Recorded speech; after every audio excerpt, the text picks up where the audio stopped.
Salut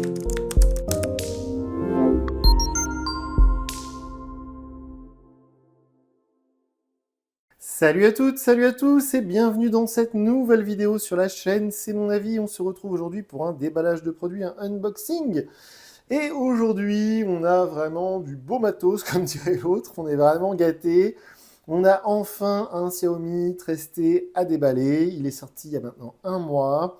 C'est un smartphone qui est proposé à 649 €, donc on va dire pas cher entre guillemets, parce qu'on là, on est vraiment presque sur un concurrent d'un Google Pixel 8 ou d'un Nothing Phone 2 par exemple. Donc si on regarde la fiche technique, ce Xiaomi 13T, il a déjà gagné au niveau du rapport qualité-prix. Évidemment, ensemble, là, on va le déballer. Moi, ensuite, je vais l'utiliser pendant quelques jours et je viendrai vous dire en vidéo ce que j'en ai pensé. Comme d'habitude, sous la boîte, n'importe quoi, sous la vidéo, je vous mets le lien vers la fiche technique. Et justement, vous voulez regarder la boîte. Avec donc Xiaomi 13T, with your favorite Google Apps. Ok, d'accord. Donc là, c'est pareil. Là, on nous dit qu'il y a un co-engineered, donc c'est-à-dire que ça a été soi-disant conçu en partenariat avec Leica. Vous savez, Leica, c'est une marque qui fabrique des lentilles, donc, ou des appareils photo, je sais plus, c'est un peu comme Zeiss pour Vivo. Et donc, moi, je l'ai pris chez Boulanger comme d'habitude, donc 649 €, avec la version 8 Go, donc la version entrée de gamme, la moins chère, on va dire, et donc 256 Go de stockage, et donc malheureusement en noir, parce que pour les couleurs un peu cool, eh bien, il y avait de l'attente, donc je l'ai pris en noir, malheureusement.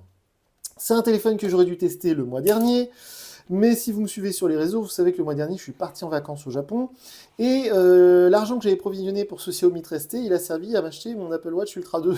Donc c'est pourquoi qu'on n'a pas eu de déballage et de test du 13T qui est sorti pourtant le mois dernier. Alors, on va mettre la boîte juste de côté, c'est très joli. Alors c'est tout blanc, et puis alors maintenant vous en avez l'habitude, il y a quelques années, ce téléphone se serait appelé Xiaomi Mi 13T. Donc le Mi, ils l'ont viré, donc maintenant c'est Xiaomi 13T. L'année dernière, on avait testé le 12T qui était pas mal, hein, de mémoire, il était plutôt réussi. Alors d'ailleurs, je crois qu'ils ont changé niveau marketing, puisqu'en fait, on n'aura plus le 13 Lite. Vous savez, depuis plusieurs années, on a toujours le flagship, le porte-étendard de la gamme Xiaomi. Donc par exemple, il y a quelques années, c'était le Xiaomi 11. Et donc, il y avait le 11T, le 11 Pro et le 11 Lite. Je suis pas sûr que cette année, on ait un 13 Lite. Il faudra que je guette, comme dirait l'autre. Mais je suis pas sûr qu'on ait un 13 Lite. On va regarder ça de près.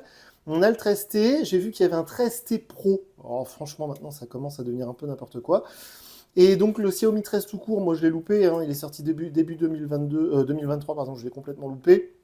Donc, j'essaierai de choper le Xiaomi 14 qui sort d'ici quelques jours. Et bien sûr, dans quelques semaines, la gamme Redmi. Ce sera les Redmi 13 qui vont sortir.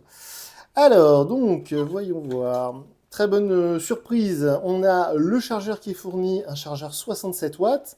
Ça tombe bien parce que le téléphone, il prend 67 watts en recharge. Donc, c'est plutôt cool. Un bon gros chargeur USB-A à l'ancienne. Donc, ça, c'est toujours ça de prix. Comme je dis souvent, hein, je radote. Mais l'air de rien, un chargeur 67 watts, on est à au moins 40 balles. Donc, c'est toujours ça de prix. Et le câble USB-A vers USB-C, évidemment, qui est fourni comme d'habitude. Donc ça, c'est plutôt classique. On va voir qu'est-ce qui se cache dans cette petite boîte ici. Voyons voir ça. Hop. Le petit outil pour sortir le tiroir SIM. Ici, on va avoir donc une Quick Start Guide, un guide de démarrage rapide. Je sais pas où mettre tout ça. La carte de garantie et aussi, évidemment, les informations de sécurité, bien évidemment, qui va vous dire de ne pas manger votre smartphone ou de ne pas planter un clou à l'intérieur. Et une coque en silicone transparent, c'est toujours ça de prix, ça fait plaisir, au moins c'est là. Alors là, gros avantage concurrentiel du 13T par exemple par rapport en concurrence avec du Samsung ou alors avec du Google Pixel 7a, eh bien là on a le chargeur, on a la coque, qui est là plutôt. Donc on sort du magasin, on arrive chez soi et on n'a plus rien à racheter. Donc ça c'est quand même un énorme avantage par rapport à certains concurrents.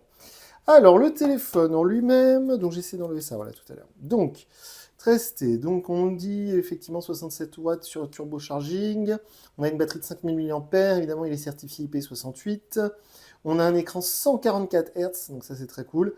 Et on a un processeur, alors de mémoire, c'est le Mediatek 8200. C'est un nouveau processeur que j'ai encore jamais testé, je crois. Donc 4 nanomètres pour la gravure de ce Mediatek. Alors je rappelle que Mediatek, Donc c'est du Dimensity 8200. Et Mediatek, c'est le concurrent numéro 1 de Qualcomm pour les processeurs mobiles. Et donc Mediatek, c'est taïwanais, hein, c'est surtout pas chinois, contrairement à ce que j'ai pu dire pendant plusieurs années.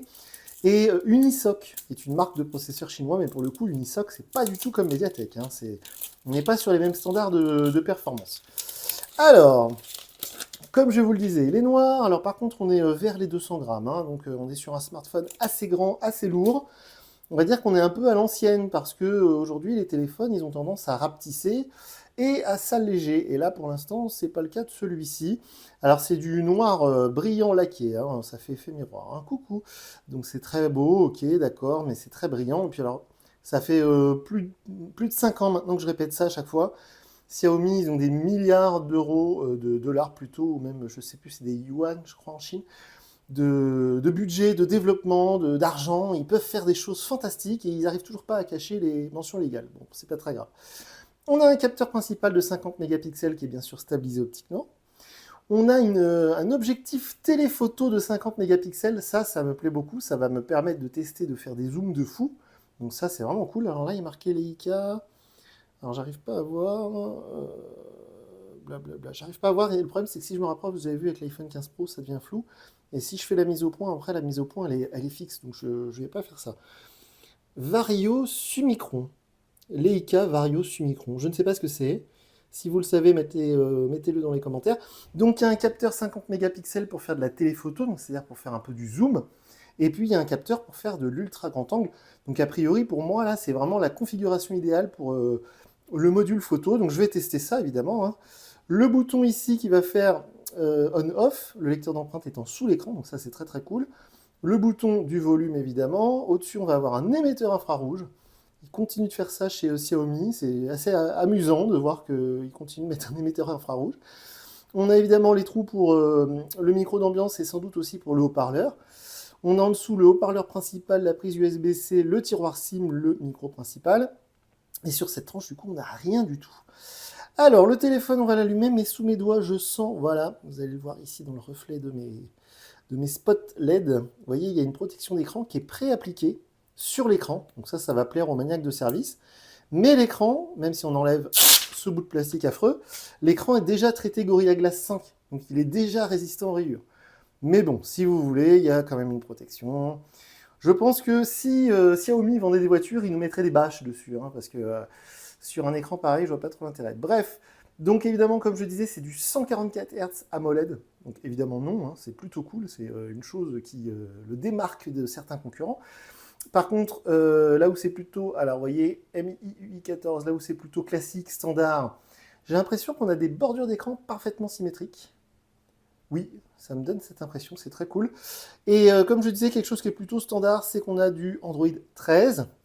Mais en cette fin 2023, c'est pas forcément un avantage parce que les Google Pixel, ils sont déjà Android 14, donc le Google Pixel 8 en l'occurrence, et puis tous les anciens Pixels ont déjà été mis à jour. Le 6, le 7, le 6A, le 7A. Et donc là, on a MIUI 14. Et si vous suivez un peu ce qui se passe, l'actualité technologique, on va dire, eh bien, apparemment, c'est la dernière version de MIUI. Donc en tout cas, cette interface qui se rajoute par-dessus Android, eh bien, ce serait la dernière fois qu'on la voit, parce qu'après, elle va s'appeler HyperOS. Personnellement, je pense que ça ne va pas changer grand-chose. C'est un peu comme quand Samsung est passé de TouchWiz à One UI. Bah, au début, il n'y avait franchement aucune différence. Donc on va voir. J'espère qu'il y aura du mieux. J'espère que ce sera un peu moins, pardon de cet adjectif comment dire, mais j'espère que ce sera un peu moins chinois. Voilà. J'espère que ce sera un peu moins bourré de pub. Par exemple, là, je ne sais pas si vous avez fait attention, mais j'ai zappé, j'ai marqué passer sur le fameux carrousel. Donc chez Xiaomi, si vous mettez accepter sur le carrousel, votre fond d'écran vous met de la publicité. C'est quand même quelque chose d'un peu, voilà, qui m'embête un petit peu. Donc cette interface MIUI 14, on l'a déjà vu plusieurs fois cette année. C'est du classique, ça marche très bien. Évidemment, je vais me faire un plaisir de la retester pendant quelques jours avec donc ce Xiaomi 13T. Mais c'est vrai que du coup, bah, vous voyez, il y a déjà des trucs qui ne sont pas d'origine. On a déjà Get Apps, le centre de jeu, bon, tous ces trucs, moi, qui m'agacent un peu. Une fois qu'on a goûté au plaisir d'un Google Pixel ou d'un Nothing Phone, ou alors même d'un Sony Xperia, où il n'y a aucun rajout sur les applications Google, bah, tous ces trucs-là, Audible, Booking, Amazon, AliExpress, tout ça, ça m'agace un peu, quoi. Surtout quand on lâche 650 € dans un smartphone. Bon, c'est pas le sujet. Donc ce téléphone, je vais l'utiliser à titre perso. Bien évidemment, je vais prendre plein de photos, je vais tester son autonomie, ses performances. Encore une fois, 650 €, si on prend la fiche technique, c'est un super rapport qualité-prix. Donc je vais voir ce que ça donne au quotidien. Je suis très curieux de tester ce téléphoto. Si vous avez des commentaires, évidemment, ça se passe sous la vidéo. N'hésitez pas, on est présent sur X, anciennement Twitter. Et d'ici quelques jours, bien évidemment, on se retrouve pour que je vous dise ce que je pense de ce Xiaomi 13T. Donc voilà pour ce déballage. Moi, je vous dis à très bientôt pour une nouvelle vidéo sur la chaîne. Salut!